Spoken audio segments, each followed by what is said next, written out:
Ano ang fine art? Ang fine art ay tumutukoy sa mga sining na nilikha, pangunahin para sa kagandahan, pagkamalikain at pagpapayag ng damdamin o idea. Ano ang sakop ng fine art?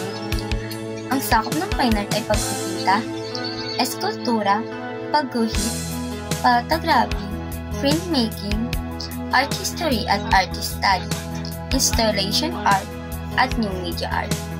Ang layunin ng fine art.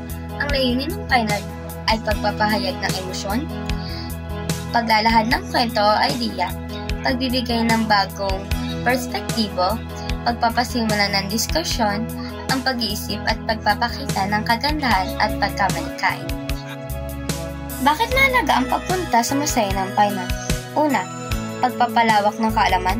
Pangalawa, pagpapaunlad ng pagkamalikain. Pangatlo, pagpapahalaga sa kultura at pamana. Pang-apat, pagpapalalim ng damdamin at pag-unawa.